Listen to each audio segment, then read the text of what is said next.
users, and that almost changed everything. And there was a different approaches started happening. Now, this is one of the evolutionary tree, the new paradigm in architecture, which was given by Charles Jens. It looks very complicated, the bubbles and other. But what comes through that is that there are diversified and that almost change everything. And there's a different approaches started happening. It is just only one path, because our society has become complex. There are so many issues, and the contexts are so different, and the boundaries of national boundaries are almost disappearing on one hand, and on the same time, we are also sometimes becoming more nationalistic. So all this thing is continuously evolving. And so to make it more simpler, I said that there is an intent when we talk about what is postmodernism after modernism. Okay, but even the architects who do that, if you ask them, they don't say that we are doing postmodern architecture. They are saying that we are working on designing according to the needs of the day, the context, the time, the technology, the user's needs. This always have been like that. Now, when we talk about the intent, there are certain points which can be mentioned, like the presence of the past. You know that probably the Venice Biennale was there, that the entire exhibition, the theme was the present of the past, where historicism, neo-vernacular and post-colonial retrogression, the sub-themes of that, and communication and meaning under that, multivalence and double coding, complexity and contradiction. You must be knowing about the Venturi, his mother's house, and other schematic PM or deconstructivism, contextualism, and activism and participation, popular and cash. There are multiple terms where the architecture theoretician and the philosophers, they are talking, and it's not only in architecture, there are various other fields which happen. So I will not really, but technomics, that why it happened, because there are information revolution, there is a networking and globalization, digital media, you know that how powerful it is, and new design and construction technology, new materials. Our economic system is changing, late capitalism and consumer society and neo-colonialism. So these are the different perception, different concepts and different ideas under which we are working and gradually evolving. And when we say we mean the architects. Now, the postmodern, sometimes we sort of misinterpret it, the postmodernism. There are different tropes of postmodernism. Historicism, eclecticism, pastiche, rhetoric, metaphor, metonym, symbolism, abstract reference, quotation. Because I said communication is a very important thing, because that was the shock after Poetico, that we couldn't communicate with the users. Imitation, collage, juxtaposition and layering, decoration, ornamentation, facadism, distortion, parody, humor, irony. This is another thing. The humor, that was an people were saying that time the architects had become too sterile an environment. So there was no humor, there's no pun, there is no nothing to the places didn't become like something we enjoy, like we used to do it in the other older times. And narrative. So these are the different tropes which the theoretician talk about the postmodernism. So it can be a varied path. So I'm sure that you must be studying all this thing, and you have seen the examples of that. So with this background, I'm giving you and starting my lecture with a very simple format. I'm saying that it is a dynamic of built environment where the nature, the various aspects of nature and the man, both social, economic, political, they interact. And that interaction happens in all aspects of life. And it also reflects in the built environment, in shelter, space, settlement system. And there are various attributes of that. So from a one building to the city and the area, it all gets reflected.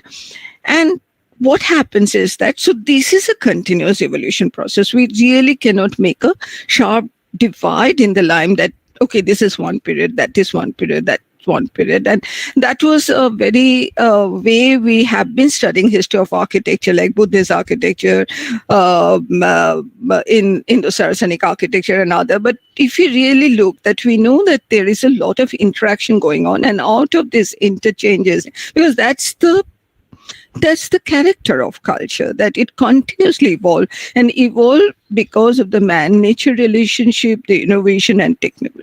So there are certain things which continue, certain things which transform, and the innovation, that is a very important part of any built environment, what you see. So that's what the timeline, and there is a certain sets which are continued set and certain set with the new set.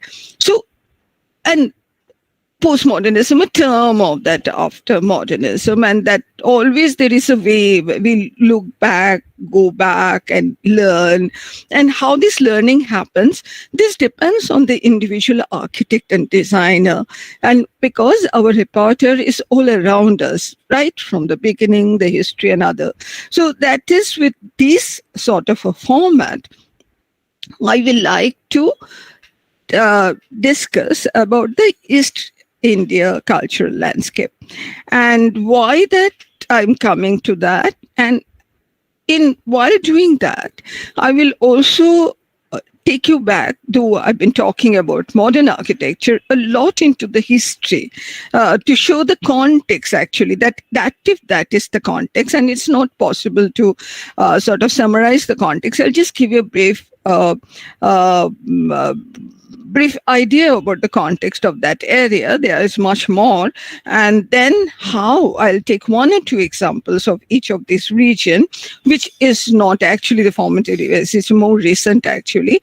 And then how the architects, and sometimes they are architects from this region, architect, global architects, how they have really perceived and found out a path. And this path, that tropes which I have talked about, if you later try to analyze that, all the tropes or some of the tropes, or not all, some of the tropes are always present in those architecture. If you ask the architect, they will say, no, I'm not doing postmodern architecture, but they are actually beyond modern architecture, and it's still evolving.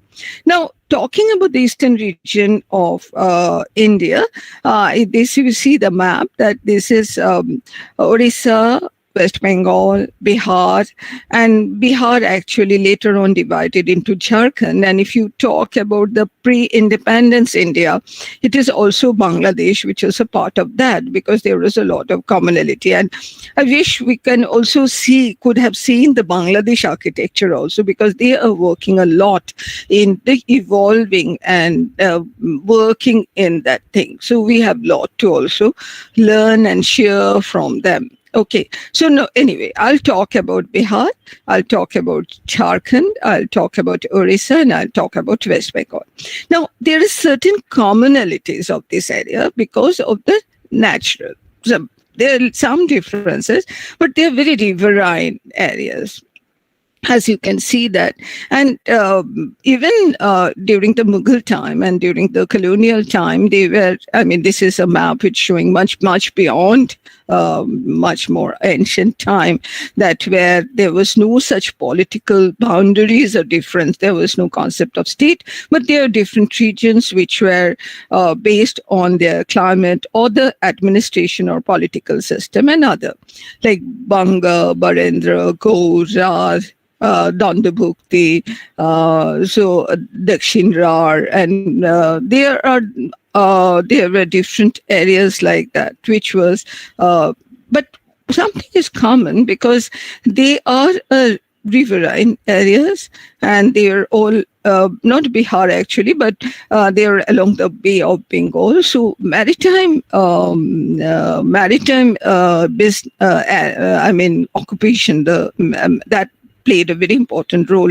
And there was a connection between Bihar to Tamralipta, you all know that. So that played a very important role. And we know that how it traveled to Southeast Asia and the different parts. So you can see the terracotta panel in a small village in West Bengal, that how the maritime, because that was the economy which played a very important role. Now, I'll just go very quickly to that. The Nawabs of Bengal during the 18th century, Murshidabad was an early modern financial center.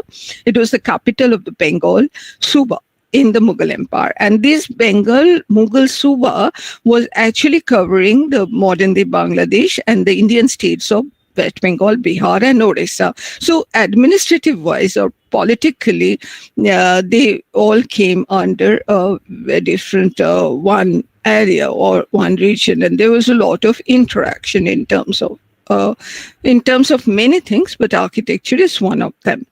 So that brings us to if you take that, that brings us to Bihar, West Bengal, Jharkhand, and Orissa, and which we'll try to look into one after another. I'm not talking about Far East, which is the hilly region, Assam and Manipur, Meghalaya, and other, because that's a different topography, different natural system, and a different system altogether. So I'm taking these 4 regions to show that. So let's say Bihar. And most of this area, I'll just take one, and in 1 or 2 cases, I'll take more than one modern example. But talk about the context, that what happened. And when I talk about the context in terms of time, basically in terms of the what we call the monumental or classical architecture, and one is the vernacular architecture, the what local people and their culture, because it's not only architecture. So let's talk about Bihar. Now, Bihar, we know that it is a long history. I'm not discussing all. Like this is the Lamas Rishi cave in Barabar Hills, Jahanabad, Bihar. It is BC before, so it's a rock cut architecture, and you see that cup shaped or the horseshoe shaped things are there, and the curviliers. So these are still existing, the materials and other, which came to some iconic representation, which sometimes we try to imitate, but they became like that because also of a structural reason and also of the material. One of the things when we talk about Bihar, because entire this area, Bengal, Bihar, Odisha, and other, they were under the very strong Buddhist and Jain influence. We know the Nalanda Mahavihara, which was a Buddhist monastic complex. It was a renowned center of learning in the ancient kingdom of Magadha. And then also we have seen, I'm not talking about all the periods, I'm just taking some of the landmarks, like even I'm not mentioning the Shachi Stup, which is the Buddhist thing also, but like Sheshaha tombs in Sasaram, Bihar.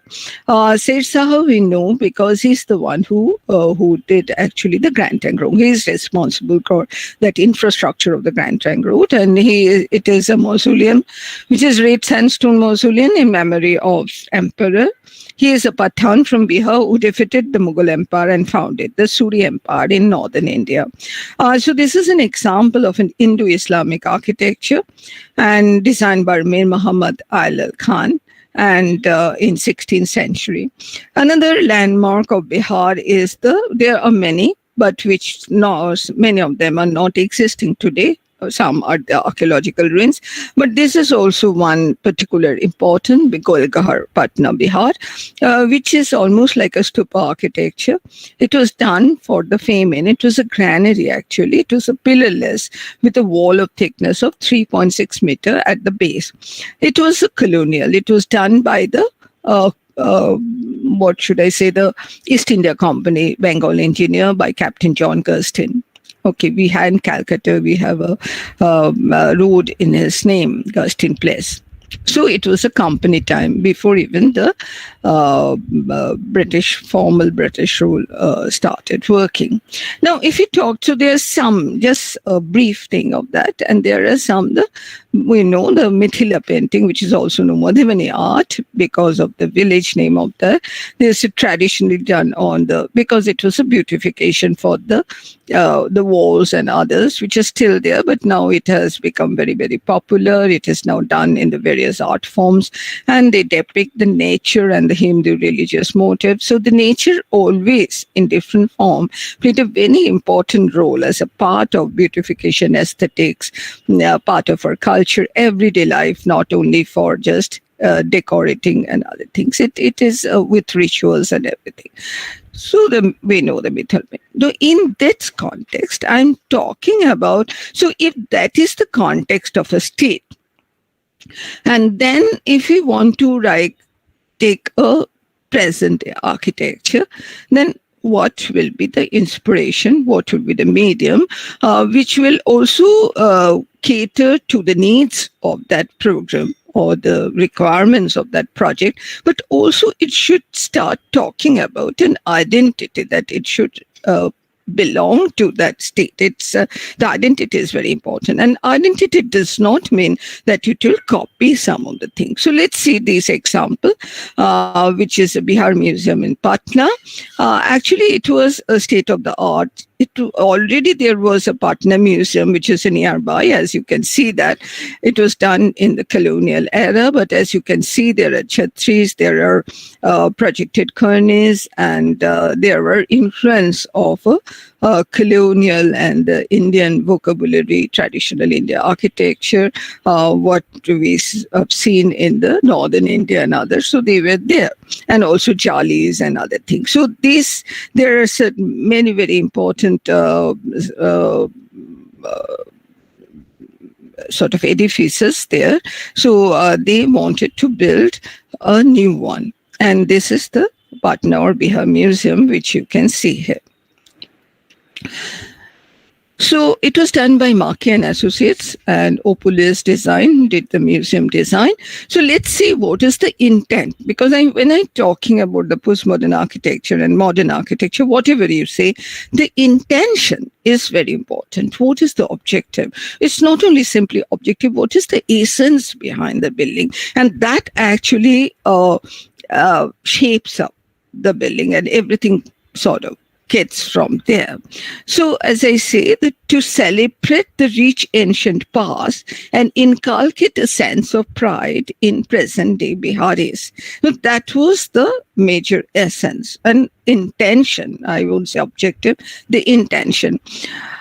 So how Markey and Associates, Japanese architect who did that, is an engaging and a well-skilled response to a prominent site and an ambitious, multifaceted museum program. Because museum, again, any museum has its own requirement, own movement of visitors flow, the different sections and other.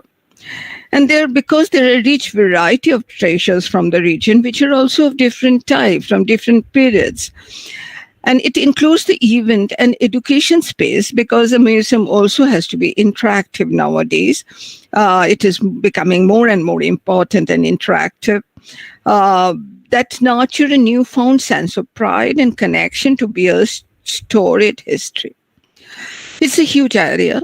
There are various spaces like public and education and social spaces, permanent collection galleries and a temporary exhibition gallery, a spatial children's gallery. That's very interesting. If you ever get a chance to go there, see that the children's gallery, I really fell in love with that. Collection, storage and support spaces and staff work areas and buildings. So let's go through some of the So this is the plan. The site, as you can see, the site configuration is a little different, 5.3 hectares. So that was the context. Context on one side is the region, the Bihar, the history, the periods, because which it has to portray through the collection and make an interactive display of the things. In response, and then the site. And it is in the capital, Patna. In response to this context, the architects conceived the Bihar Museum as a campus, an interconnected landscape of buildings and exterior spaces that maintains a modest but dynamic profile in harmony with the existing site condition. So you see that how landscape is become a very integral part of that to accommodate the various needs. And the nature plays a very important role, and it is very low scale sensitivity to its low scale surrounding and striking tree growth, and engaging an appropriately scale response to the site. So as you see that when we talk about the context here, the context in larger is the Bihar with its historical periods, Bihar's vernacular culture and other things, and also the site and the nature. And then accordingly, it was designed. These are the plans of the different floor, and the material is very important, what material they have taken.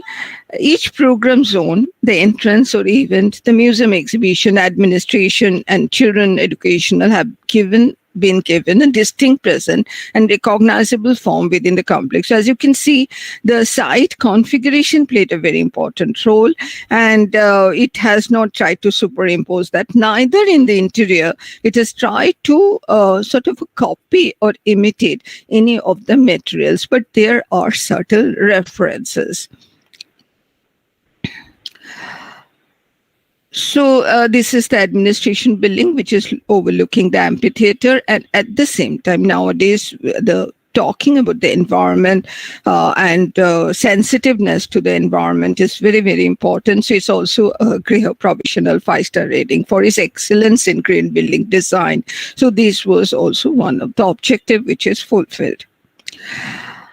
There are different program zones, and they are linked together, as you can see the bridge here, and which definitely is a structural marvel.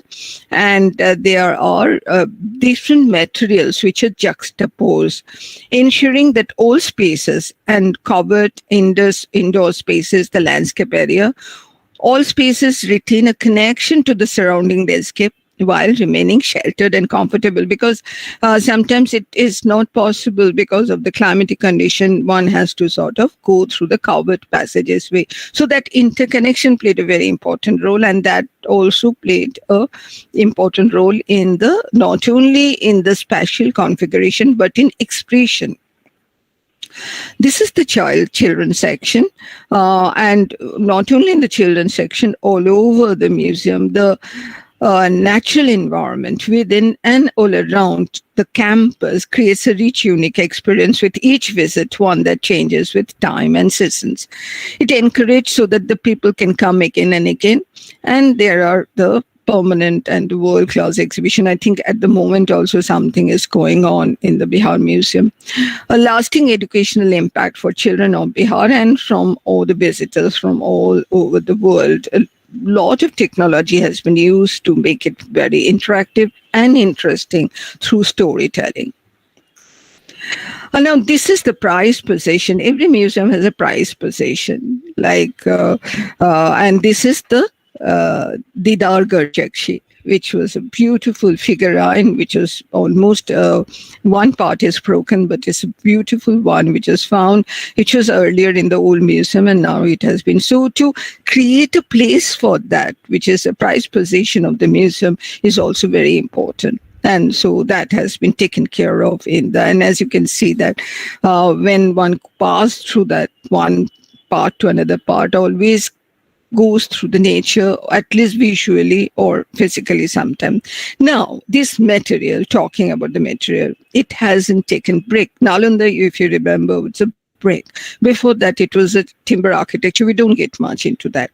So the main gallery block of the Bihar Museum is framed by aluminium-clad entrance canopy and cotton still walls. So these still walls have been treated so in a sort of a forced rustication, so that it takes that color, and that is very important. So how the modern technology and with concrete, and as you can see that how this is a very interesting thing, that how an architect works to in a context and with the modern technology. And now when we look at that from outside, I visited that and look at that, it somehow sometimes reminds of Nalanda, but it reminds in a very some maybe, some may not be, and that is the multivalence. That how it sort of, it hasn't copied anything. It has worked according to the program. It has worked with the material. It has worked with the nature and the site context, and fulfill what is the requirement. At the same time, it has try, and I have not shown you many interiors where the interiors, they have really taken the Madhubani paintings and other a lot for interior decoration. So there is no conflict between so-called the modern concrete and this material to the traditional. It has really amalgamated that and created a space of vocabulary of its own, and that's very important. I mean, I wish I could have shown more and more of that. I just request all of you to visit that. It's a very, very interesting space, and it is not to be seen from outside. It is to be experienced. Now, Jharkhand, which was a part of Bihar, which was divided politically, it's a very important because it has a very prehistoric history, and also there are a lot of ruins which are available, a lot of what we call the stone from a prehistoric times which are there, and it is a climatologically, naturally, it's very different because it's full of natural resources, and the mines and other areas which are there, very a bit of dry, but also green. So it has a distinct identity. It is a lot of tribal population at the land. The terracotta temples, which are almost 108 temples are there, Maluti temples, which are beautiful, and also the tribals who work with their, which is a part of their culture. So there were always, in any region, there will be this vernacular folk architecture and other, which also interact with each other and learn from each other and share from each other. You can see the beautiful terracotta things are there. This is now, I think, protected. There is a tentative World Heritage List, I think.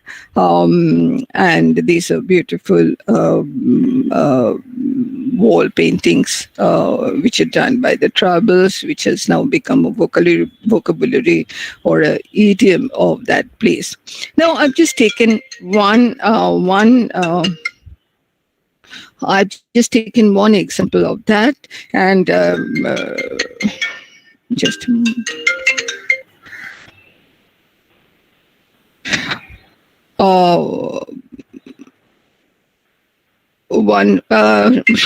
Sean Margot, is it okay? Are you? Can you listen to me? Hello. Okay. Just hello. আমি একটু ব্যস্ত আছি. Hello. Can you talk to later on? I'm in a meeting. Okay, so I've just taken one. Jamshedpur is the steel town by the Tata, and this is, I've taken a Rusi Modi Center of Excellence. So though I haven't talked much about Jharkhand, apart from that. So now this is what? This is again it is really talking about the Tata, the contribution of the technocrats who served Tata Steel, and one of the most revered industrial establishments. And it was named after Rusi Modi, who was again a very pioneering director of CEO of that place, and designed by architect Hafiz Contract. I'm not able to get the exact date, but I think it around 2010, 14 sometime. Like I was trying to get the year, but I couldn't get the year. Now, when you look at that, you just see that though it is a very, very traditional tribal area predominantly, but when you look at the plan, it's a very, very classical, classical architecture, which has, if you see in the plan, very actual plan, there is a pyramid, and there are a lot of colonnades there, which is with the water bodies and other, and there are this basically is the archive, and this is a pyramid and the triangular places, and which are there along with the nature, and the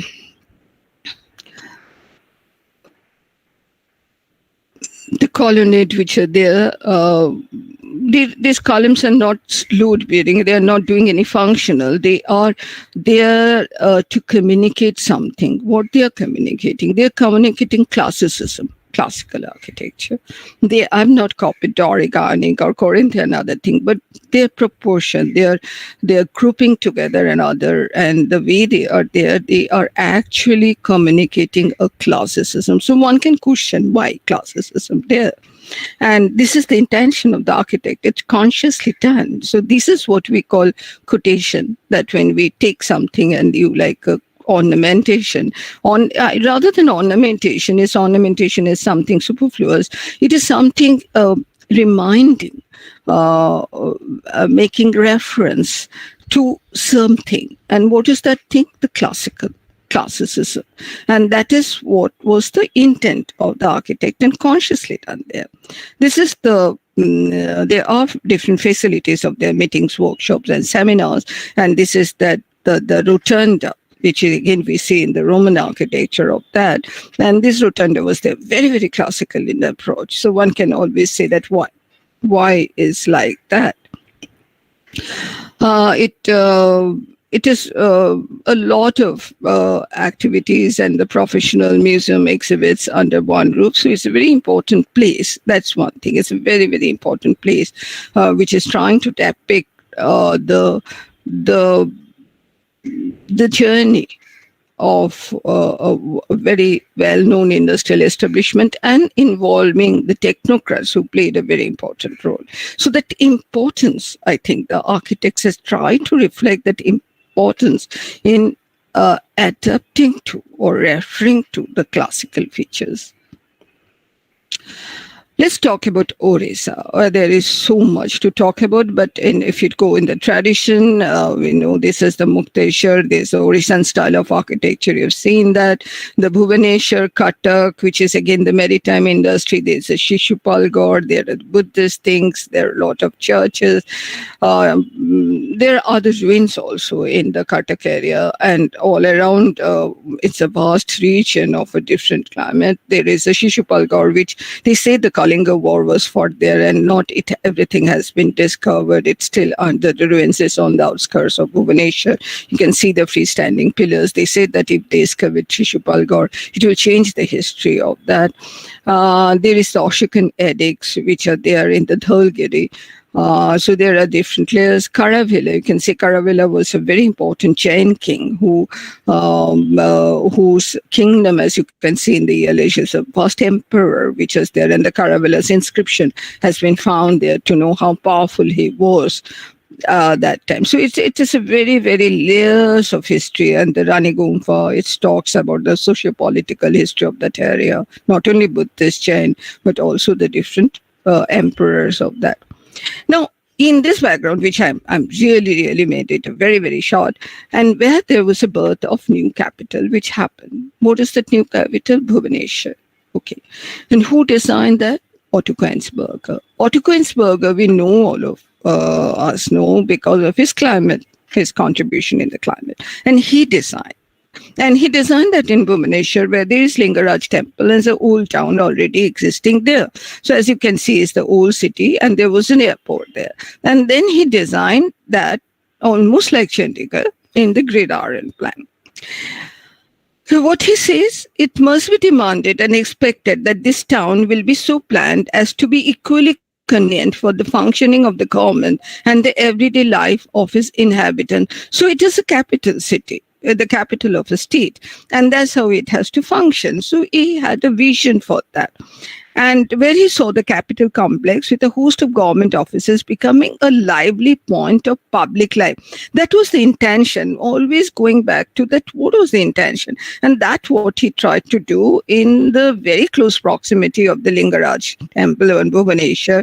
He never tried to imitate anything of that, but to establish a modern town which will function and which will be a very participatory government system. But the Odisha government, their conflicting vision, they uh, they wanted a purely administrative colony, and they wanted architecture borrowed from the temple town, which Koenigsberger never wanted. He was very progressive, and he wanted a cultural diversity. He wanted a variation. That time, the linear city which was there, the emerging concept. He was self-contained neighborhood units. So all this modern concept was there with the markets and the neighborhood places and others. So all of them were there ingrained in that. But he was not the architect. The architect was Vaz, and there were and he was Koenigsberger was in Mysore for some time, and he was in Delhi, so he really couldn't really intervene so much as he wanted to do, and he had to give up. So as a result, the architecture which came up, which was and followed, post-independent India, it's mostly the Public Works Department or Central Public Works Department, CPWT engineers and architects who really played a very important role. So there, the different public utilities came up, which tried to in some way mock or imitate the traditional architecture, which Koenigsberger never wanted. He wanted a modern place which will be contextual with the intention. He was very clear about his intention. So there are many buildings which came up, like the Orissa State Museum. There was some modernity, what you can see that. But there were also some of these features, what you can see there is there, which clearly was what Koenigsberger was never wanted. Had Koenigsberger had wanted Bhubaneswar to be a modernist city, but by the time his development began, he was ensconced in New Delhi. If he had his way, Bhubaneswar might have been a city to architecturally rival Chandigarh. If Mahatab, who was the minister that time, had got his way, the capital complex might have rivaled the Vidhan Chaudhar in Bangalore. So there were another version. Either way, a bolder result would have ensued. It was in between. Nothing happened. So it really didn't make a much mark, though it could have. It would have been, but any one of this would have been more livable too. When we went to Bhubaneswar, we walked a lot. And when we went to Bhubaneswar, it was a very wide street and other things. It wasn't very that way livable city. Cuttack was more lively that way, the traditional town. But then I just have come across this government office, which is Krushi Bhavan, Bhubaneswar, designed in 2018, most probably, as my references said. It is all from my reference, which I'm seeing. So this is a modern government building. It is almost a manifestation of what Koenigsberger wanted to the government. Let's see how it has worked out. So here the public function and community spaces were added to create a building that would add to the city's social infrastructure. It's not only a secluded space, but an interactive space. That's what he wanted. And aesthetically, he hasn't copied. They haven't copied the poem, that they haven't copied the towers of temple structures and other. They have made their own aesthetic statement, but in a different way, how it is done. So this is the plan. It was designed by Studio Lotus. It's a government facility that reimagines the relationship between the states and its people. And so, the ground floor, which is there, which is for public. Basically, it's a government of Odisha, Department of Agriculture and Farmers Empowerment, and additionally accommodating the spaces for community engagement and learning. So this is what actually Koenigsberger vision was there. So the ground floor was all for that participation of the farmers and the 3 floors were for the administrative, and the rooftop was for the landscape and other things. So let's see how this is done. So ground floor is a learning center, a gallery, and an auditorium, library, and a training. So it's a vibrant, engaging space. Rooftop is the urban farming exhibits of the demonstration of the agricultural practices, and the office and departments were confined in these 3 floors. So it allows the offices to be secured off, making it possible to keep most of the other facilities open to the public even on holidays. Through exhibition, workshops, arts, weekly markets, lectures, school visit, these public spaces become a hub for imparting skills and sharing knowledge that engages diversity section of the city's population. This is actually Koensberger vision for the entire city, which never happened. And this, I when I was looking and searching for a good example, I haven't visited that. It came much after we stopped working there. And so let's see. The Krishi Bhavan, as you can see, that it transcends the typical closed office campus morphology. The ground floor design as a free-flowing public space that opens out into a plaza, which is an extension of the street. The governmental function integrate with direct community engagement and education, comfort of inclusive architecture. This inclusive is very important. Inclusive architecture in all aspects, such as facade, material, landscape, and design, that has been designed. So it's a very modern, contemporary architecture. But at the same time, it has taken care of the climatic condition of the region. The design scheme consists of a central courtyard that opens through a series of colonnades into the public plaza. The public plaza consists of a garden with native flora featuring an informal amphitheater and a pond that cools the forefront. This is absolutely important because Bhubaneswar is very, very hot. And these landscape areas, as you say, that utilizes the local flora in the lawns of the public plaza and the creation of green terraces on the first and the second floor of the building. So it's very, very environmental friendly. On the other hand, the entrance, as you can see, that is lined by laterite lattices and trees and perform multiple functions. It's a multifunctional space from a common area for employees because it is for the people. It is not just a government officer's exclusive space. It is employees to congregate in and eat together during lunch hour to place for hosting small gathering. So that is the space which has been created. And then what is the visual identity, which is also important, is derived from the regional materials and vernacular narratives expressed in a manner that is responsive to local. So it's really a Louvre type of system with the local things and which is done by the people. We'll come to that. So it is the material use, the locally sourced laterite and condylite stone. It's the same material which Khajuraho is built of, and not Khajuraho, sorry, Narak, and hand-carved condylite lattices provide a sense of enclosure to the central courtyard. Agriculture motif displayed across the building through a variety of craft techniques such as the bas relief carving in laterite along public plaza and Oriya Pattachitra. So how inclusive it are, taking the people's craft. And in the central court, a crop calendar has been created on a stone inlay floor, which displays the harvesting cycle for most prevalent crops in Orida farmlands.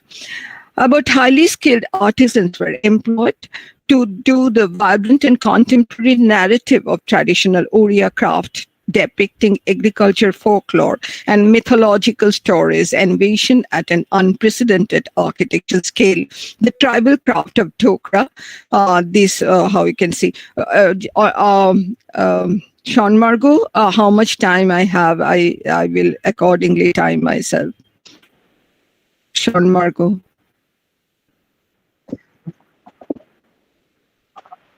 Okay. So now, okay, so I was going a little sustainability measures. So it is a very important part of that. It's not totally should depend on the AC and other. We know how the passive energy and others. So it is use of locally sourced materials, lowered the carbon footprint of the construction process.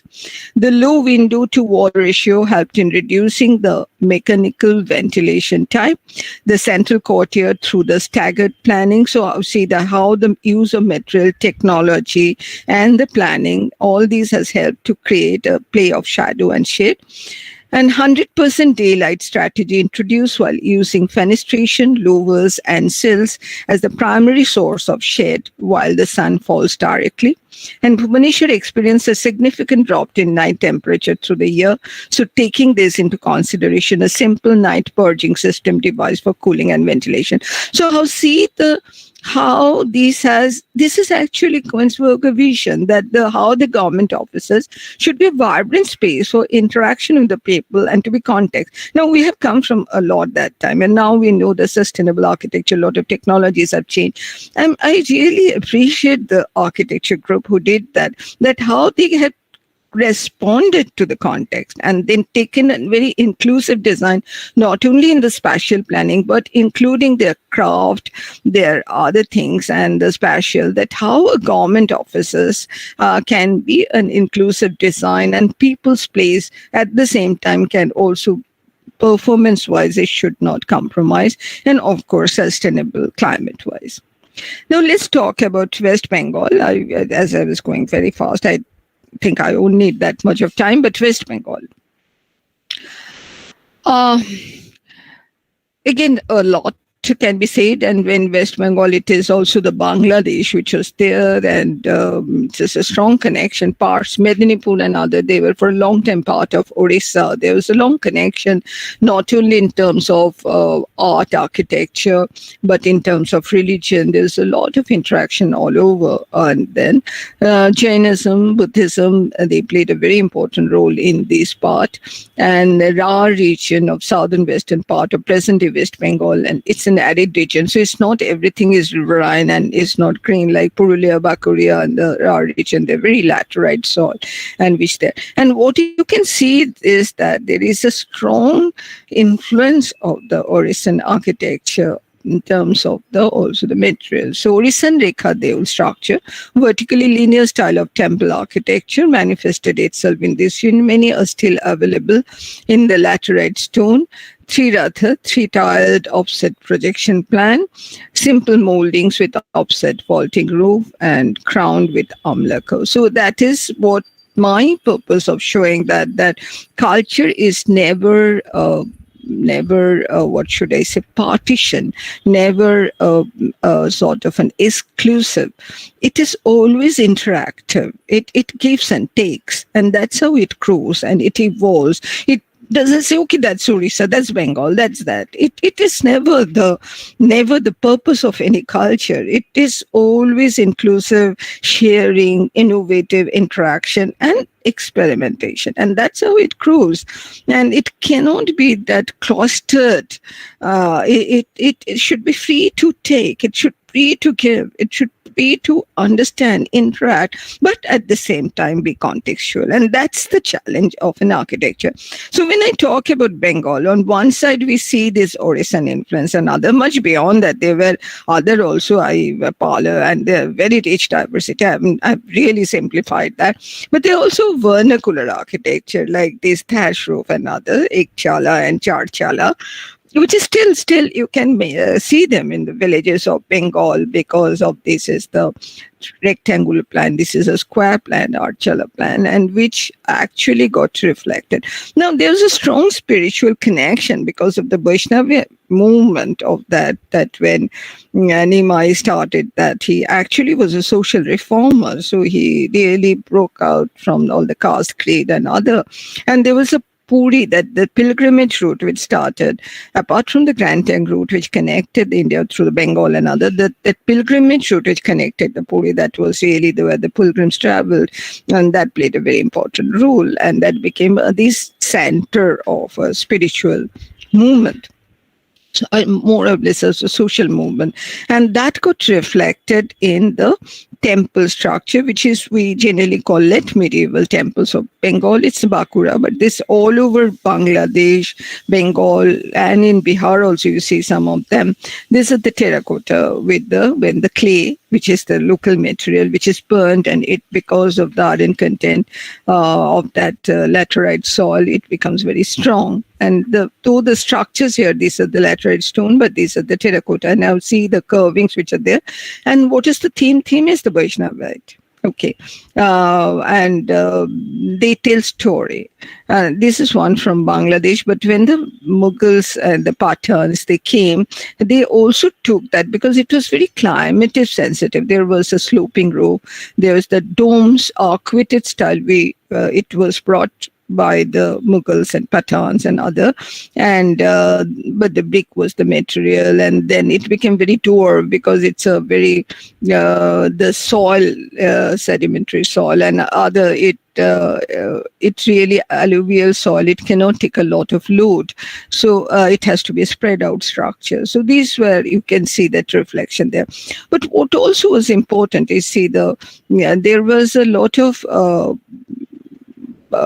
interaction between the Sufis and Baus because of their commonality in the approach to the philosophy life and the, if say God and other things. And so they belong to that way a different religion, but there's a lot of interaction which ultimately enrich not only architecture but art, craft, literature, songs and everything. So that interaction was always there. That's why even in temple you see the floral motifs, which is definitely what you see is came with the Mughals. And but there was no sort of a restriction that cannot be taken, the pointed arch and other, that it can't be taken in the temple. And that was the beauty of, as I say, the cultural things. And you see that there are the different, and there's so much of experimentation, Maluti, Mushidabad, Bahudura, and Hongshishwari, which was there, and the flat roof, which became also because the colonial influence was coming that way. This is from Bangladesh. So there's a lot of this experimentation, innovation was going on with the material, with the form, with the decorations and others. So it was never very constrained. And also, what is very interesting is that the curvilinear roof, it also not changed this was a vernacular form. And the classical form was the Orissa style and other. They interacted to give that form with the local material. But that Bangladar also went outside. It went to Rajasthan, to Lahore and other places and came as the Bangladar. And it is actually that Bangla roof, which was there and called to Bangladar. And then it again came back. This is Belur. It is the early 20th century, I think, that it is which again it came back from Rajasthan. So my purpose of showing that is the journey, that how that journey and interaction was happening. And but now, because that time the Bengal as a whole, I mean, a larger region of Bengal, it was protesting against the Delhi Sultanate, and there was a regional identity was there. There was a need for that, and that if you see that even in the dresses, the dresses were, even the local people, the dresses they were taking, there was nothing like Hindu or Muslim or this dress or that dress. There was just so much of giving and taking was happening in the dresses, the way, the songs. So architecture is just a part of life, and it shows that and then also the colonial, because it is a maritime and the riverine, so the colonial things take place. So we have along the Ganges the Portuguese, the Dutch settlements, English settlement, French settlements, Danish settlement, Austrian settlement, British East India Company came. So all along this coast, that was the business interest, and that time we saw the neoclassical architecture coming and making inroads, and we got because that was the ruling class, because ultimately East India Company started the British rule, and so that was reflected. This is Calcutta, which is again much before the Britishers came. It was Armenians who came, and because it was a port area, and there were a lot of different cultures of people who are there. This is a Greek church in Calcutta.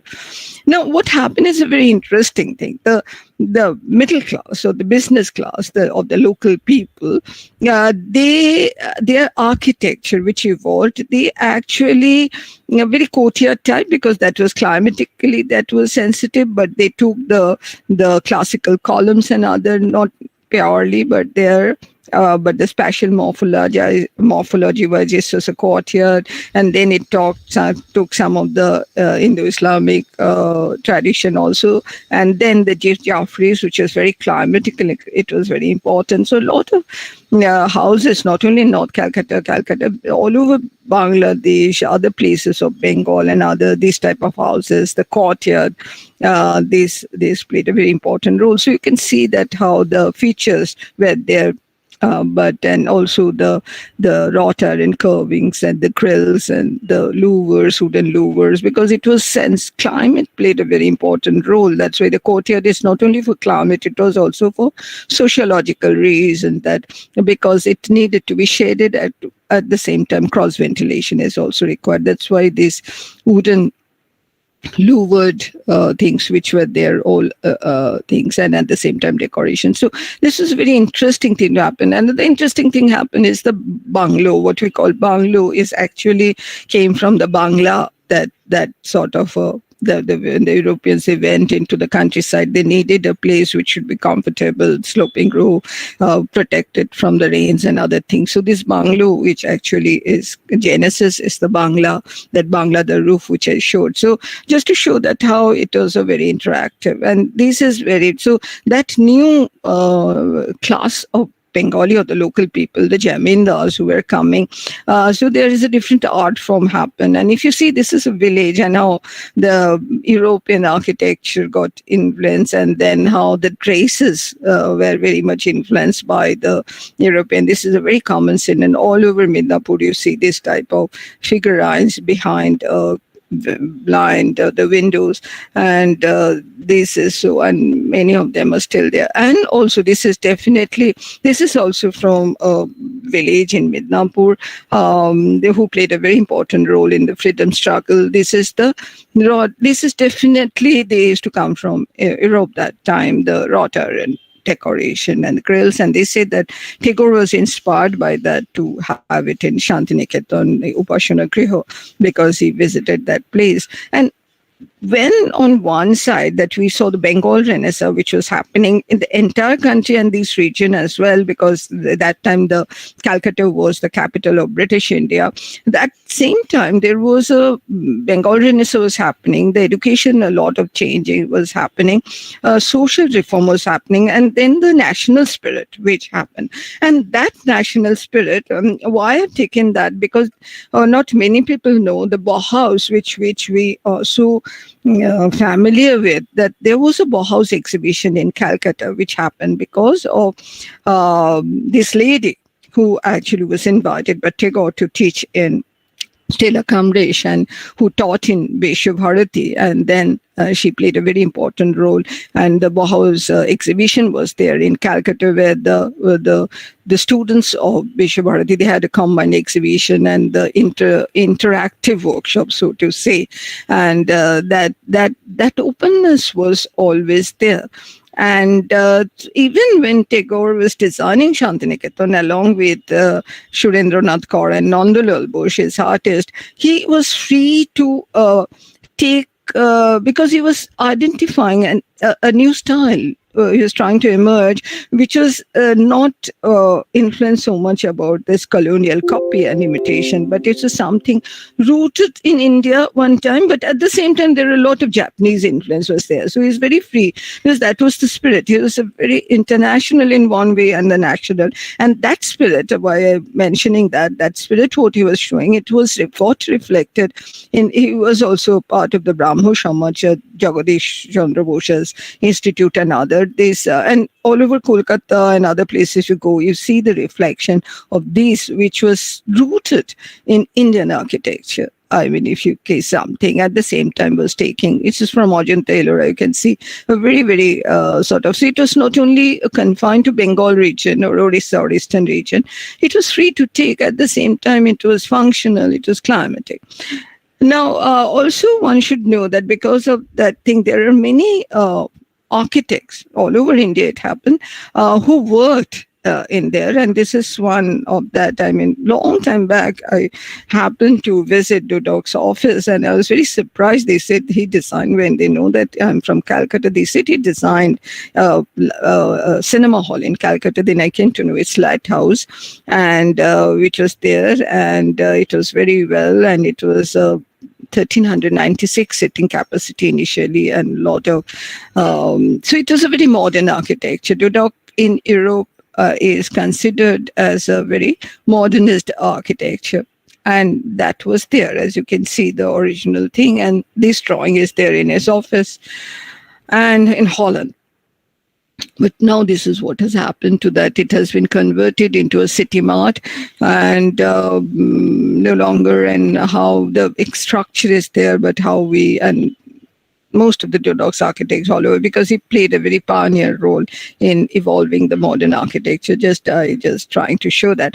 Now, that is the time also, that the beginning of 20th century in Europe, we saw the Art Nouveau movement. So Art Deco, which is a modern architecture that time, precursor to the modern architecture, even before Bauhaus, Art Deco, which is trying to break away from the neoclassical architecture, give a modern, at the same time, a lot of interior decoration that was there. This is the Metro Cinema Hall, which is the first.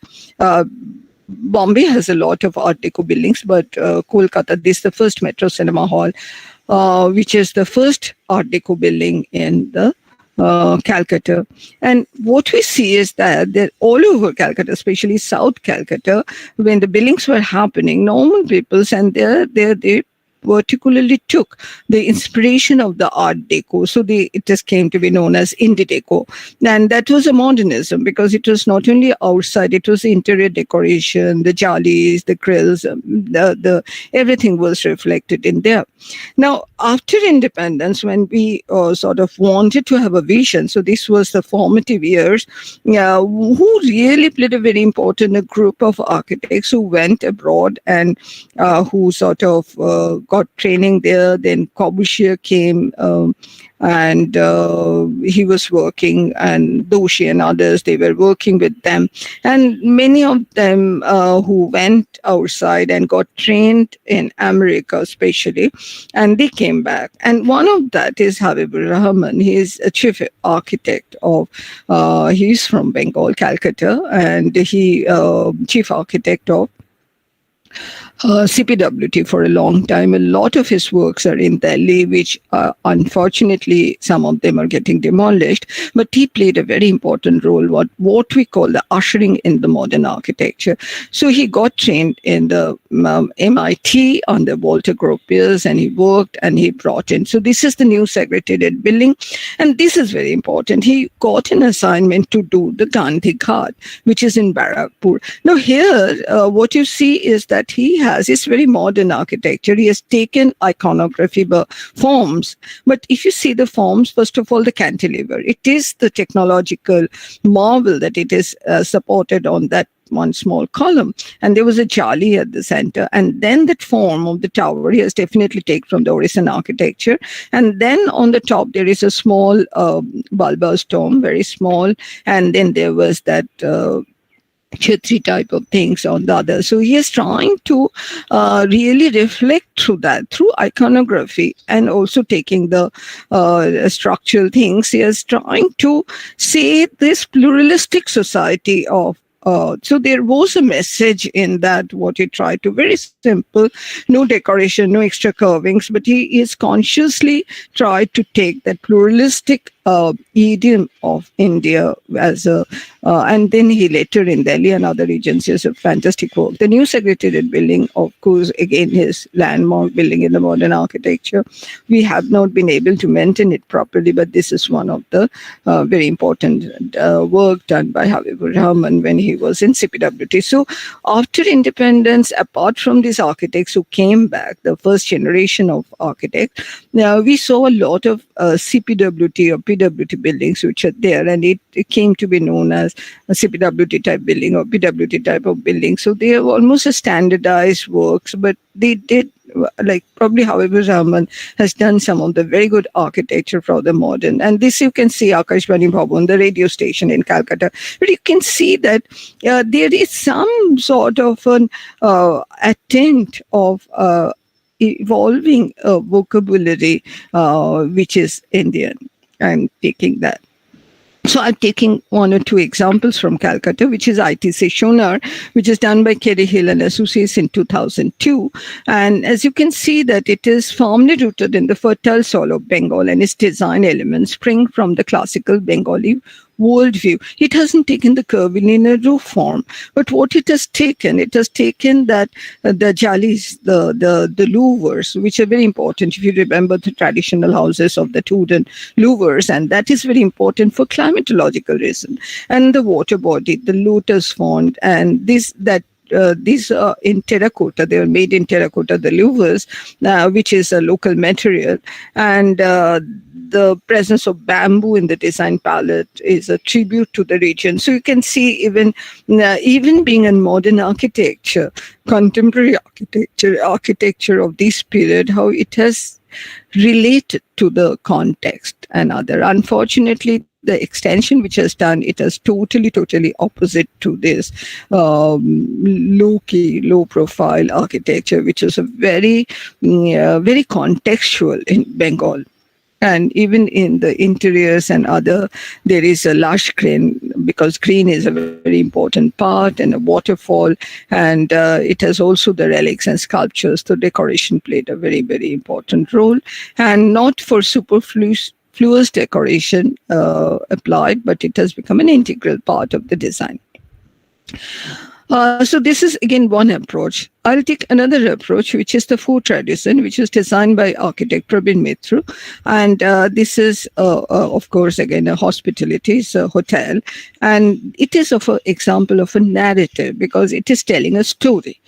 And telling a story of a ruins. It is as if you go there, it looks like a ruins, and as if out of the ruins some new additions have been done, which is not. It is totally done by the architect to relate to the context of Diamond Harbour and to make a story out of that. And that was his vision for doing that, and totally made of brick, and he has really used the brick very well. And again, then he has used the juxtaposition or the dialogue, and he has purposely done that this is as if this was a ruins, and this is the new part which has come, and he has refurbished the ruins. So many people think that it was actually a ruins. It is entirely done, and he used the bricks from a traditional old buildings which have been demolished. The original State Bank building, which was being demolished, he's used those bricks there, and that is the narrative where he is trying to relate to the context and making it communicate, it making it tell, it making it talk to the people. And these are the interiors where he has created that story as if it was so the story is depicted here if you ever go, and that if as if people in the British India were staying there and something happened, so there is a map and other things. So, and then he has created the interior according to that. So this ruins was a created ruins. Okay. And he has used the bricks of the different things are there, and the different forms. And so this dialogue or juxtaposition of the modern and the ruins or the ancient is become the essence or the intention around which the entire story is communicated to create an interest, that fun, the humor. And this is and as the plan says, that it was as if the old, the places where the horses were kept and other things. So, but at the same time, there were the other additions going on. This is very modern with the graphics and other things. And this is what, so we call this trope, we call juxtaposition and layering of the historical periods and other, which was his intention or his way or his approach of addressing this and making that resort more meaningful, just not a hotel. I'll come to another one of Charles Correa, the city center one. He has designed that it's a shopping mall, but it's a very different type of shopping mall, and by the Hoshniatia group. And he was telling that for a long time, Charles Correa didn't want to do that.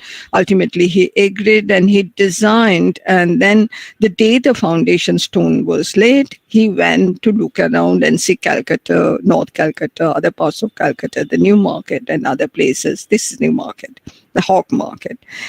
And when he saw the New Market, which is again, though it is a Grade 1 heritage structure, but not very well maintained, there is what should I say, a charm. There is a magic in moving around New Market, which no shopping mall can still give. though it's very badly maintained. He looked at that and he came back and he changed the entire design because he got inspired from that. He got inspired that in terms of the spatial morphology, the way of organization, the corner tea stall, the tea and other thing, how it looked, and that the colorful, the streets of Kolkata and other. So even after that, he changed the entire design. There is a kund, there is a giant TV screen and the most interactive places of that. The people play guitar and other things. So it is not insular.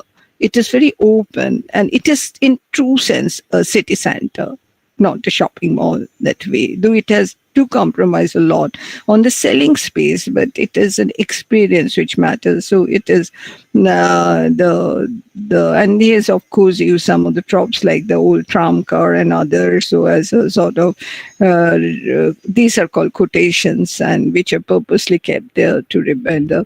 So this is I almost am done and gone very hurriedly. So this is what is. So in architecture, we can't say it's modern, postmodern, late modern, or other. This is the typology or the nomenclature given. Architecture is a built environment. It's a reflection of a culture, of the society, the economics, the administration, the politics, and how it evolves, the folk culture, the modern architecture, from international and other, then that how it shares, it interacts, it evolves, and it experiments, and from gives and takes, and that it evolves, and that how. So it's up to the architects, up to you, how you understand the context, how you context in terms of time, in terms of place, in terms of materials, in terms of technology, and then with the intention, how you communicate, how you make it challenging in a meaningful place for people, not some edifice or artifact to be displayed. But at the same time, everything is important: the function, technology, material, making a statement, and iconography, symbolism. So there is no one way. Nowadays, our barrier has been removed, and then we take that. So there are so many parts, so many these things. It's for our benefit. We're just trying to put them into sort of a chapters and quarters and sections and other things, but it's really not that. So that's why we have to look around. That's how we have to. When we look at architecture, when you look at the projects, when you look at the case study, this is how one should go, that what architect wanted to do, what was his intention or their intention, and how they try to, and how it's performing. So this is what I say is the architecture of today and tomorrow. Thank you.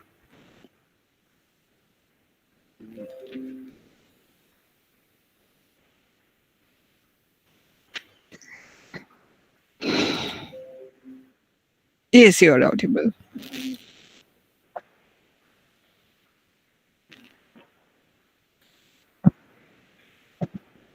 Sure, sure.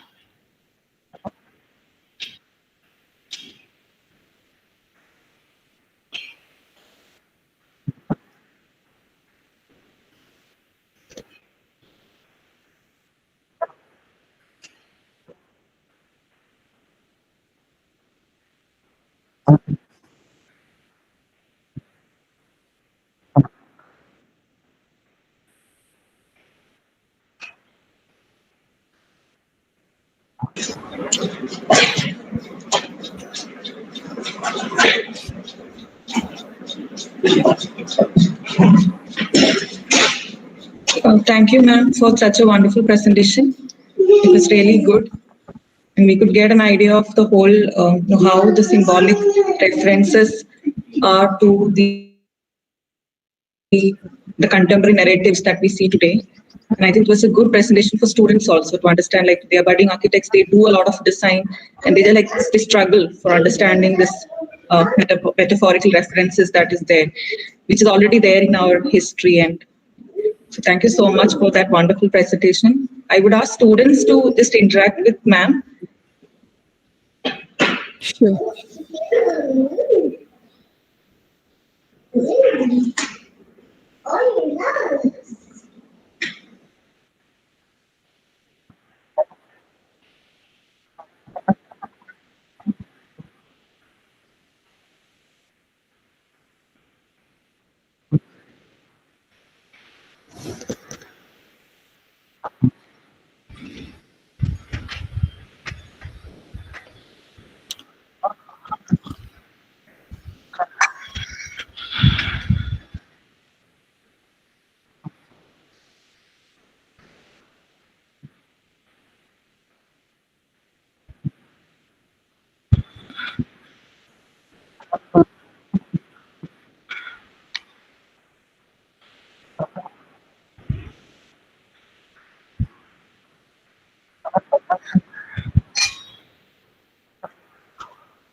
In the meantime, while students are still thinking, this is me, Paroma here, Yeah. and Hello, Parma.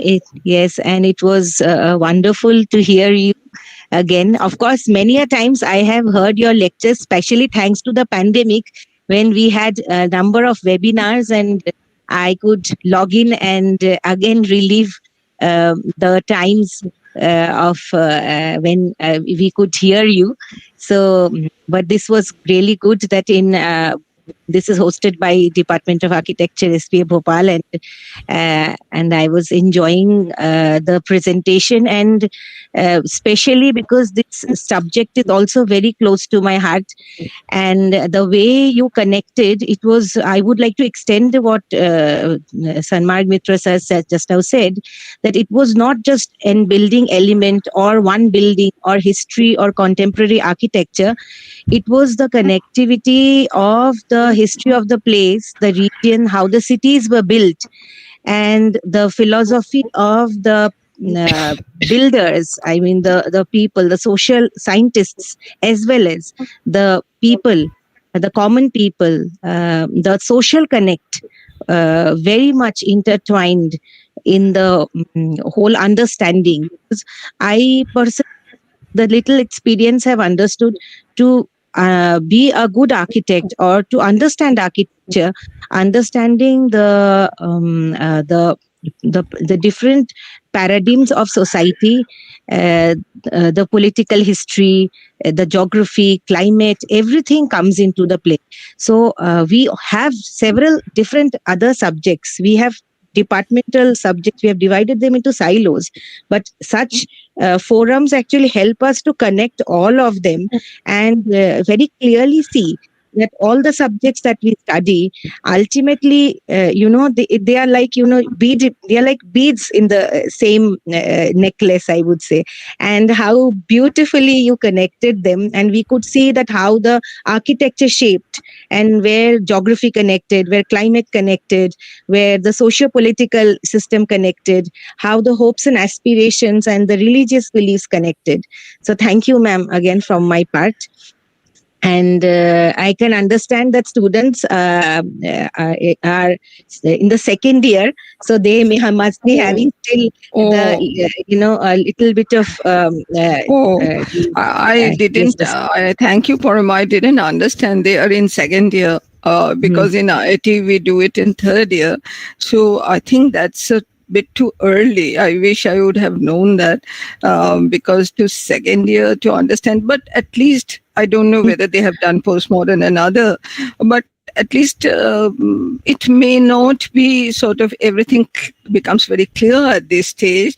But I think at least one take home lesson is that whatever subjects, what Parama you have said, whatever subjects we learn in architecture, including history, which is very important, and the design studio is actually the culmination of that, right, and ma'am. that is what is very important. And Yes, I ma'am. think second year is too early, but I think if you open your mind and say that okay, this is how we so yes, I have a question. What is how do I say that? Okay. Kolkata had a stronghold in colonial architecture, and with the onset of modernism in India, how was the new vocabulary established in the early years and works? Kolkata, as such, Kolkata is very predominant by the colonial architecture and CPWT architecture, PWT architecture, and unlike Chandigarh, Ahmedabad, Delhi, where we really saw the good architects who are coming. That plays a very important role. Kolkata, really that we didn't, except these two things and other. But so initial period was not so interesting. There was Art Deco was there. There's still a lot of, if you not go to the monumental building and say everyday architecture, which is a lot there even now, then you can see these Art Deco buildings and this aspiration of the people. They are trying to do something. So they were there and they're still there and they are getting demolished, by the way. And new generation of architects who are working, as you will see, Obbins also, there are some sort of good vocabulary and good attempts in inspiring things are happening. But when we look at Bangladesh, I mean, I wish I could have really, because that was beyond the scope. But if I look at Bangladesh, which is of a similar climate and other, and because also Louis Khan came there and the same thing, the Bangladesh architecture or the experimentation they're doing, I think this we could have learned a lot from them.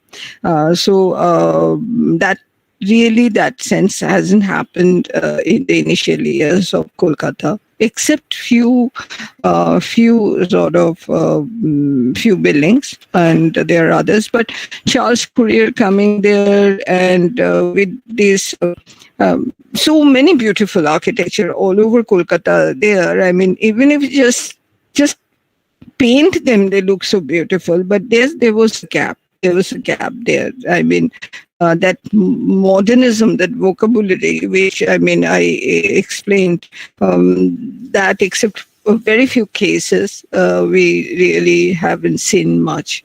And at the same time, there's so many of this colonial architecture, shared built heritage. We are not able to keep that. They're so beautiful.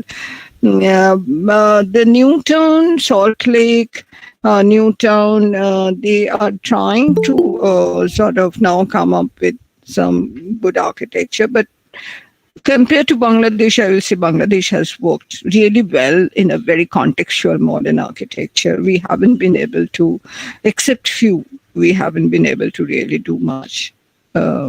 Neither we have been able to preserve what we have. So that, yes.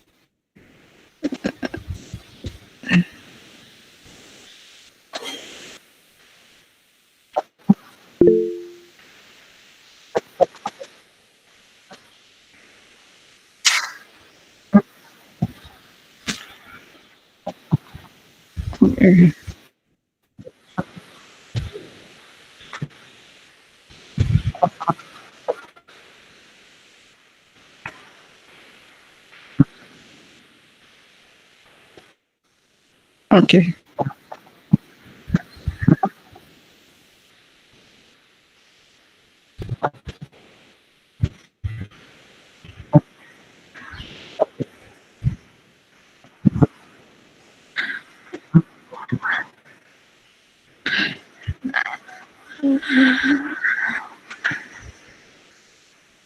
Yes, actually, it is actually the approach which I wanted to hammer on, that when you look at the buildings, there's the approach which matters. So probably later on also, when they come back to that, they will be able to understand. So how many semesters you have for the modern architecture? One semester where you cover everything?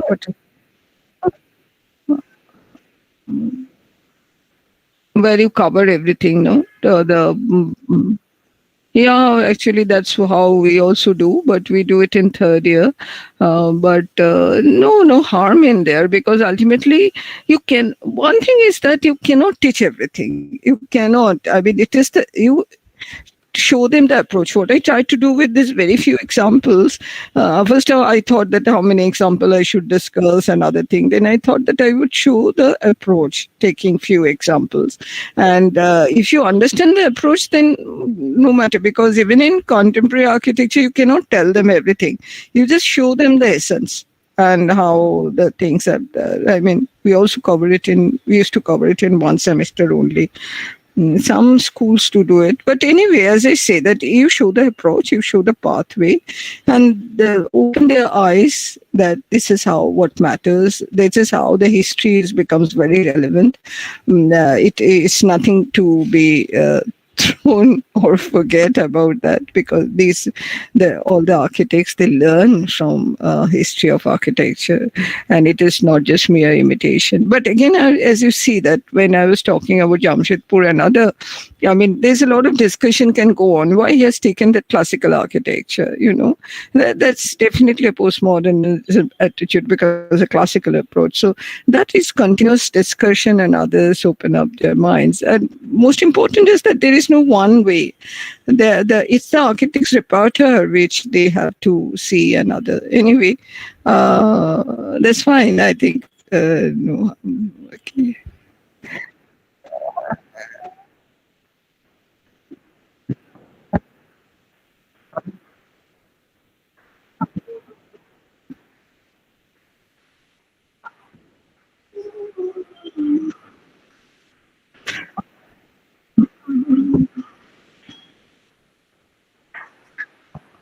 It's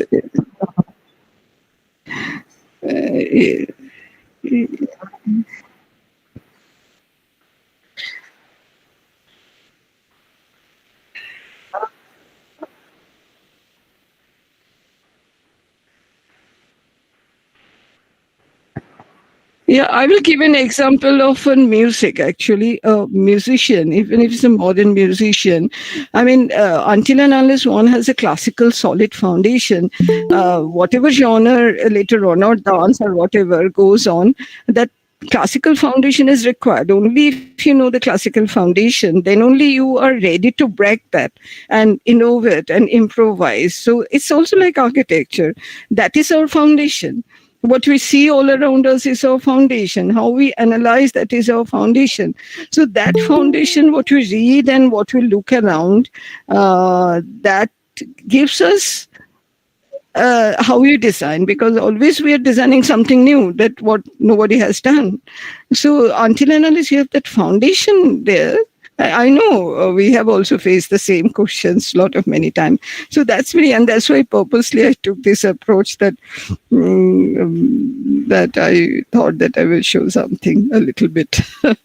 Okay, but it's always, for me, it's always a very enjoyable to work for students or to do something for students. So it's working on it. And thank.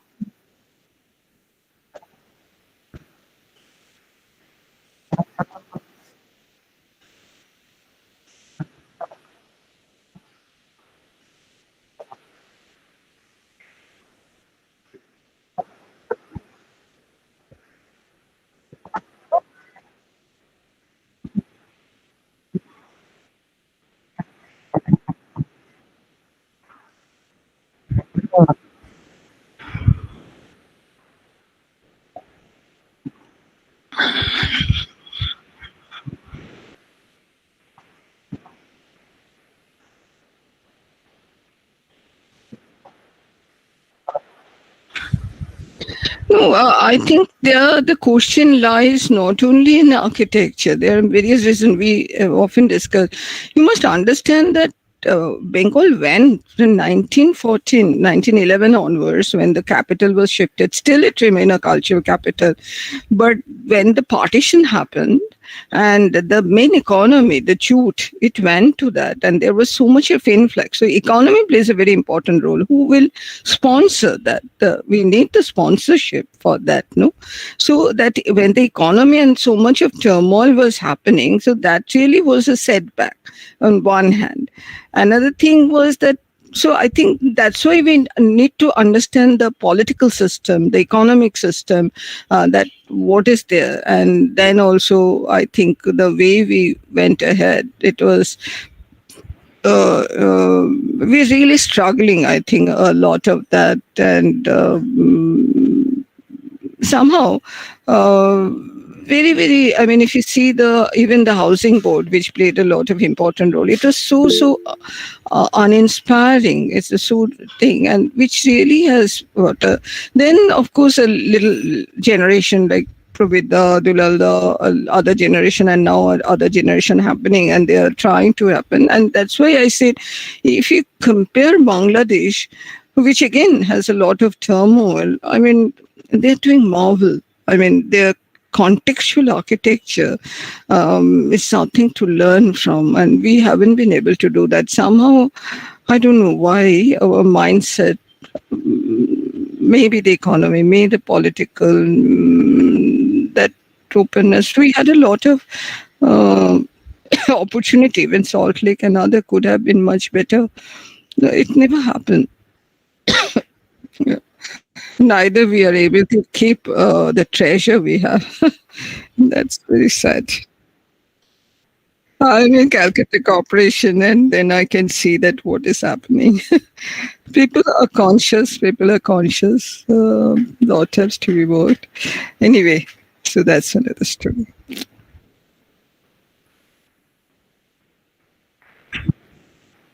No, I will say that Aparaja, I do not have a question, ma'am, but it was a great lecture. I especially liked it when you talked about Kolkata. I visited some of these places and wish to visit the rest as soon as possible. I haven't really done a justice. There are good buildings there. I mean, there are Jibondip, which I wanted to. Maxwell Fry designed Jibondip. Not many people know that. There are other American consulate, which has been demolished. Birla Planetarium. I mean, I could have taken more examples. I decided I'll just take one or two. There were good examples which are happening, which could have been taken, and one can see that. So, I mean, there are more. And Harshita, it's not a question, but wanted to say that I really love the way you explained transitioning from the traditional historic architecture of the region to the modern architecture and its influence. I feel like this gave me a new take on looking at the contemporary architecture. That was my intention. So if it has served that purpose, then I'm pleased about that. Thank you for that, and thank you. So it's a journey. And I always tell my students, and I think you should also probably already do, all the architects should keep a notebook, sketchbook along with that all the time. This I learned. So whenever you go there and you see something interesting, sketches, and not taking photograph, do the sketches, and that becomes your reference book later on. And that's how we learn, because we have to learn from all around us. And nowadays, of course, our building is designed, and next moment, here, anywhere in the world, social media and other things. So much of there. So your world is is changing, and this time to be rooted and also to be open. These are very challenging, and that's why it's always good to have a discussion, see others' work, analyze, discuss, critical. This happens, and because you are the forebearers of the future architecture. Okay, I think that's well. Thank you.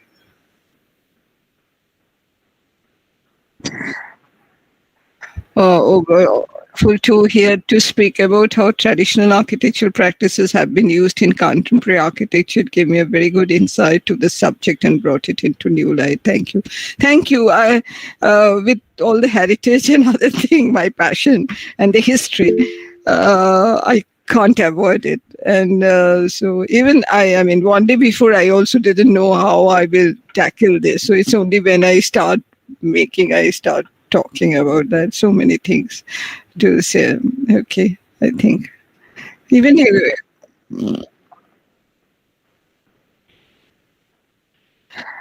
Ignorant, but it is out of genuine curiosity. Why is it necessary to conserve building? I understand that we can learn from them, but nothing is supposed to be permanent, and shouldn't we use them, let them vanish with time?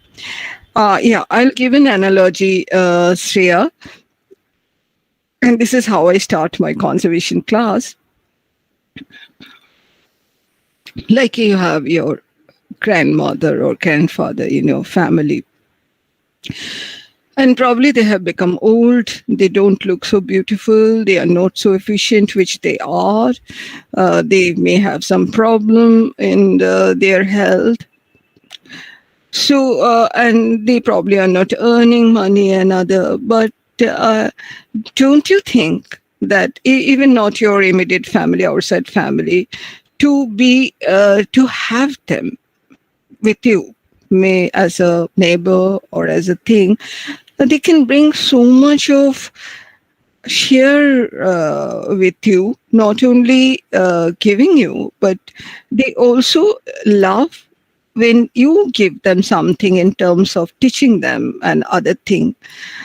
They are valuable for us if you look at in our family circumstances. For me, it will be so my parents, probably another. And we never say that, okay, you have become old, you're not so beautiful, you were beautiful once, you were efficient once, so you should not live. Even there are cases where people become bedridden, but still the people near and dear ones, they take care. Why? Because we love them. Okay. And they are our foundation. They are our past. And when the time comes that they have to go, we let them go. But as long as they are there are so many things to learn from them, and also emotional support we get from them. So our traditional architecture of the past, in one way, is like that. We have so much to learn from them. Like the traditional architecture which I have mentioned, it is one way to see them as a photograph or drawings. But if they are there, and if you go and see them, like Fatehpur Sikri or Bhopal, there are so many other things, or even a tribal house, when you go and see them and experience the space, architecture is not something to look from outside. When you experience the space, they actually teach you how the climate, how the light condition and other. So as long as they are there, as long they can survive or we can take care, let them be there. So the first thing of conservation is that not everything we can keep them. This is a layer of history. We never start from a clean slate. They are like when we are come from a family, we have our parents, grandparents, and others. Some are living, some are not living, and others we don't like to keep them as a mommy.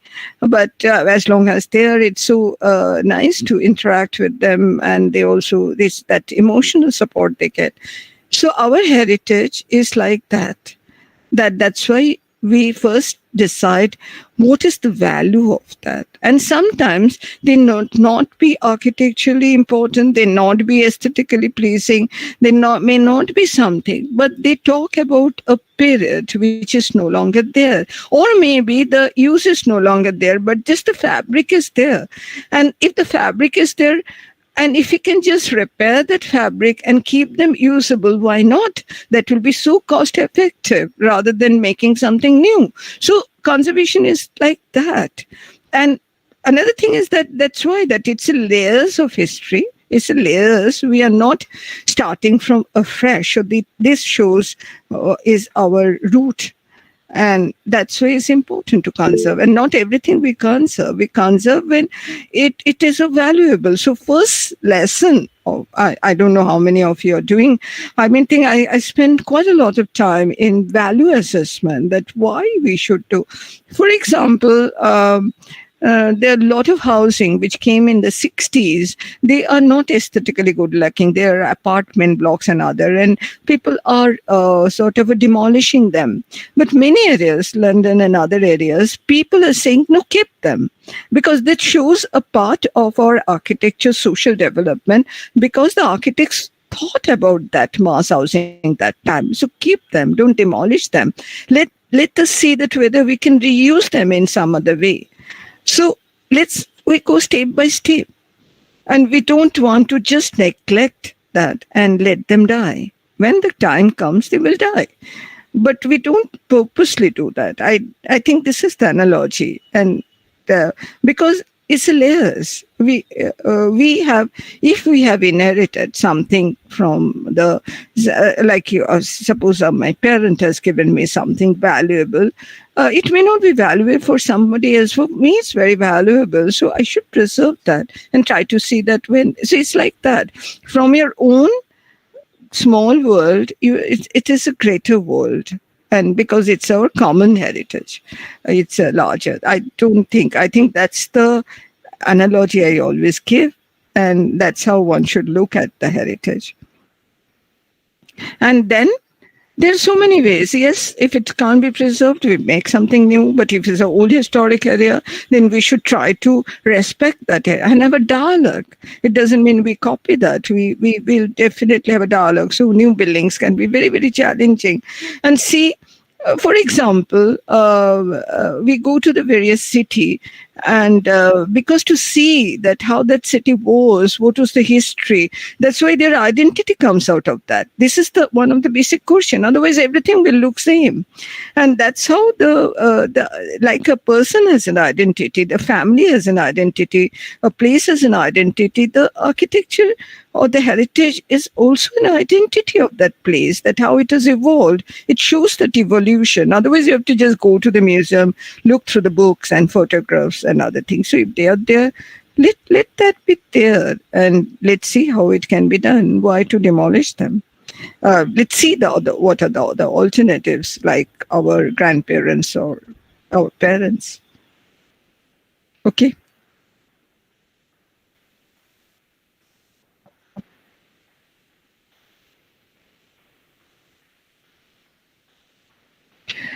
Good morning, ma'am. And while designing, we try to integrate the regional style and vernacular influence, and sometimes indulge so much in that aspect that we forget to cater the users and their needs. Is it necessary to always try and inculcate these elements, or should we focus more on the user convenience while trying to keep the essence of the region when we are elegantly present?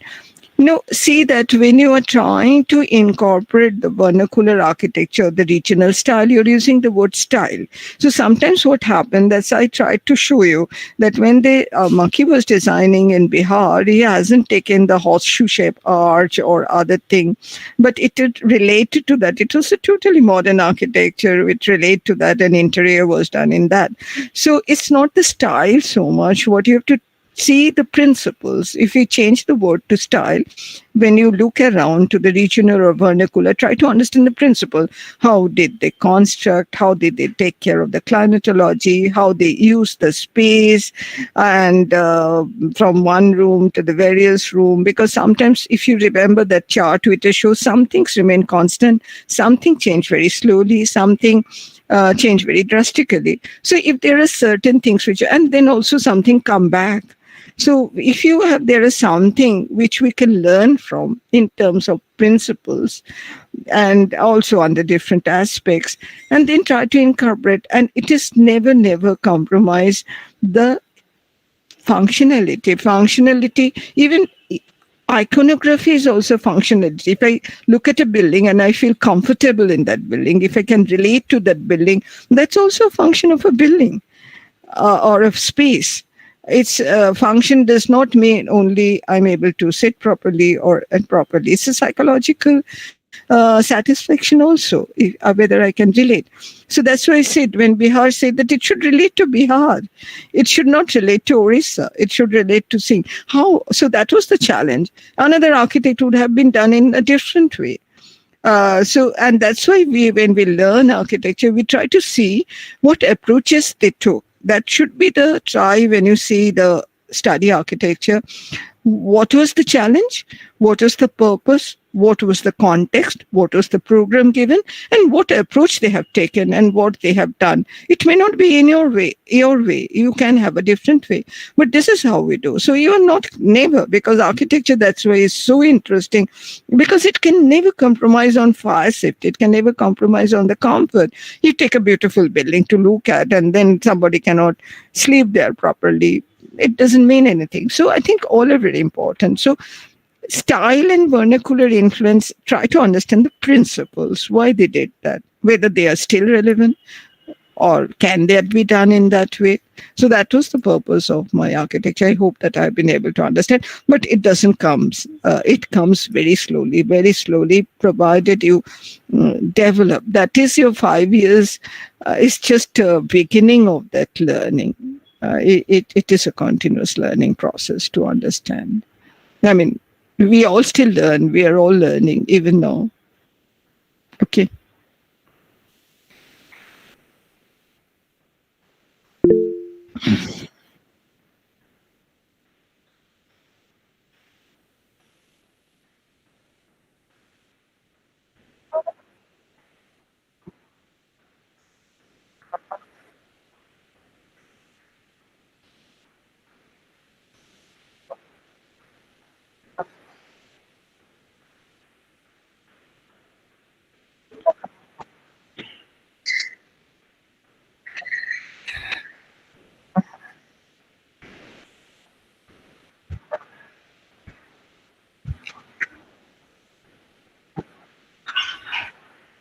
I would rather say every architect should be a conservationist, because that should be the approach, that to understand the context, not a very special. Yes, there are special things, but that it is every architect, when they understand that the context is important. Even Prabita, he was not a conservationist, but I mean, he understood the context so well. I mean, without even being a so-called conservation person. But yes, there are technical things and others which require some things. Okay, I think I'm happy if they're there. But as I say, that it's every architect should understand the context, and that's where it starts. And good that if they become conservation, okay.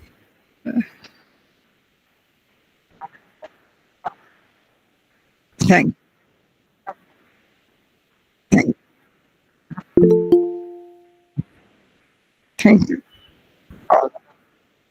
Okay, thank you. Stay safe, all of you. Stay well. Okay, thank you. Okay. Bye. Thank you, ma'am. Thank you, all of you.